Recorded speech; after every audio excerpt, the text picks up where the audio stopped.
Bonjour à toutes et à tous, tellement heureux de vous retrouver pour une série de messages que j'ai intitulé « Ne te contente pas de rester sur le bord du rivage, sur le bord de tes rivages, de ton rivage, mais avance en eau profonde ». Une série de messages tirés des textes de Luc, chapitre 5, versets 1 à 11 et du livre d'Ézéchiel, lorsque le prophète va l'amener à avoir de l'eau jusqu'aux chevilles, jusqu'aux genoux et jusqu'aux reins.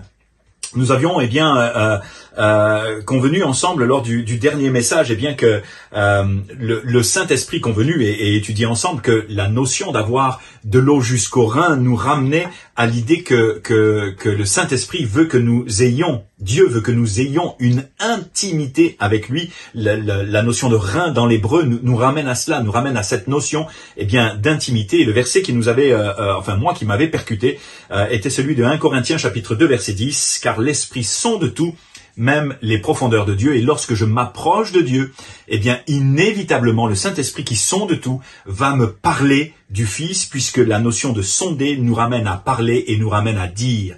Lorsque je m'approche de lui dans la prière et dans l'intimité jusqu'à avoir de l'eau jusqu'aux reins, le Saint-Esprit me dit la parole, me la communique et me parle du Fils. Et nous avions convenu que ça vaut littéralement le coup de quitter nos rivages, quels qu'ils soient, parce que celui qui boira de l'eau, nous dit Jean 4, 14, que je lui donnerai, n'aura jamais soif. Et l'eau que je lui donnerai deviendra en lui une source d'eau qui jaillira jusque dans la vie éternelle. Cela vaut le coup, d'autant qu'il y a une promesse merveilleuse rattachée au fait de quitter notre rivage, de quitter nos rivages, que l'on trouve dans le texte de Luc. Avec Jésus et sur sa parole, tu pourras inévitablement réussir là où tu as échoué et vivre une vie abondante dans la destinée que Jésus a prévue pour toi. La veille, ils avaient tenté de prendre des poissons, ils n'en avaient attrapé aucun. Et sur la parole de Jésus, ils jettent le filet et vivent une pêche miraculeuse. Et c'est ce que Jésus te propose de vivre en avançant en eau profonde avec lui, en acceptant de rompre avec ce qui t'empêche d'avancer. On le voit, on l'a étudié dans les messages précédents, en entrant dans son intimité, pliant le genou jusqu'à céder ta volonté à la sienne pour entrer dans sa présence par la prière, en développant une intimité avec lui pour que le Saint-Esprit te parle du Fils et te donne d'avoir une révélation encore plus profonde, passionnante et merveilleuse du cœur du Père et du cœur du Fils. Réussir là où tu as échoué pour avoir la victoire. Pas selon tes méthodes, pas selon tes connaissances, ni ton savoir-faire, non, sur sa parole. Parce que c'est sur sa parole, que les disciples ont jeté les filets. Et c'était pas, franchement, un temps hyper favorable pour jeter les filets. Mais ils l'ont fait, et ils ont, vu le résultat. Réussir là où tu as échoué pour expérimenter sa puissance sur sa parole.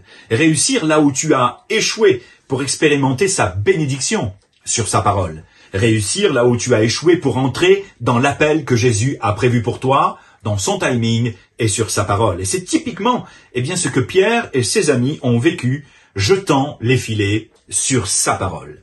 Il y a eu un fruit, il y a eu une bénédiction, il y a eu une faveur, une abondance, et littéralement une multiplication. Voici donc ce que te dit Jésus aujourd'hui. Avance en pleine eau, en eau profonde, et jette tes filets sur ma parole. Jette tes filets sur ma parole. Les filets du pardon, les filets de mon amour, les filets de ma réconciliation, les filets de la grâce, les filets de la patience et de la persévérance. Jette les filets de la foi, les filets du témoignage, les filets de la vision. Jette tes filets sur ma parole et tu verras que tu auras du succès. Je vais progressivement terminer ma série de messages sur ceci. Il y a un homme dans la Bible qui a réussi là où il avait échoué après avoir jeté les filets sur sa parole, qui a réussi littéralement là où il avait lamentablement échoué, c'est Moïse.